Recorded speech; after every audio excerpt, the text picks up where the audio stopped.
पिला माने फेज 3 बा स्पोर्ट एडमिशन पाई आसीगला नोटिफिकेशन। तो कौन रही टाइमलाइन निश्चित भाव में आम ये डिस्कसन करवा भिडियोटा को शेष पर्यंत समस्ते देखु था। नमस्कार दोस्तों, इस वीडियो को लाइक करें, हमारे चैनल को सब्सक्राइब करें, इस घंटी के आइकन को दबाएं, ऑल सेलेक्ट करें हमारी सभी वीडियो सबसे पहले देखने के लिए। नंबर 2 रे रहा डायरेक्ट एडमिशन सीपीटी दिंतु बा न दिंतु सम्राट डिग्री कॉलेज ब्रह्मपुर मात्र 1500 टଙ୍କା रोचे एडमिशन फीस। तो ये नंबर रे कांटेक्ट करके एडमिशन करेंगे। एमए एमएससी एमकॉम ठीक अच्छे बहुत सारा कोर्सेस अवेलेबल रही। बहुत ही पुराना इंस्टीट्यूशन एवं परमानेंट रिकॉग्निशन पाई सारी 22-23 सेशन ठीक अच्छे।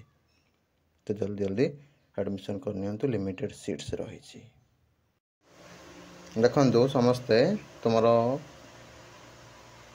स्पोर्ट एडमिशन यूजी पीजी 2 वर्षिया बीएड एमएड 3 वर्षिया एलएलबी 3 वर्षिया इंटीग्रेटेड बीएड एमएड सबू कोर्स पाई तुम फॉर्मटा 15 अक्टोबर रु अप्लाई स्टार्ट हम। लास्ट डेट रही 22 अक्टोबर।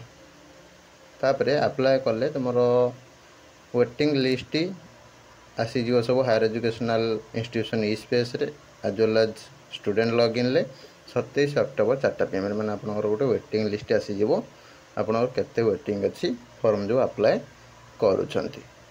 पिला माने कौन करेंगे ना फिजिकली जाकि रिपोर्टिंग करेंगे कॉमन एप्लिकेशन फॉर्म आ सब डॉक्यूमेंट नहीं कि 28 तारीख रु ठीक अच्छे 28 तारीख दिन 10टा रु 5टा भितर जाकि ऑफलाइन रिपोर्टिंग करेंगे जो मैंने एडमिशन करने चाहूँगी। तापर से कौन हम ना 29 तारीख 2टा PM 29 तारीख 2टा PM तुम कौन हम ना हूँ आसीज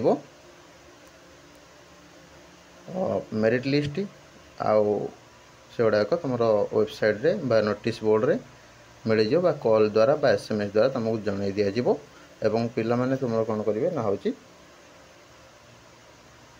रिपोर्टिंग तुम वेट लिस्टेड कैंडिडेट जो मैंने थे ठीक अच्छे से मैंने पुणी कौन करेंगे ना हूँ वेरिफिकेशन जी 30 तारीख रु 31 तारीख ठीक अच्छे एडमिशन एवं डायरेक्ट से तुम हूँ कौन करेंगे ना हूँ जो मैंने इथर सिलेक्शन है 29 तारीख 2टा PM रे 30 रु 31 2 दिन जाकि तुम एडमिशन करेंगे ऑनलाइन मोड रे से पेमेंट करके ऑफलाइन ठीक अच्छे। आउ रेस्ट तुम सब प्रोसीडियर गुड़ा कौन हम ना कंप्लीट हम 31 अक्टोबर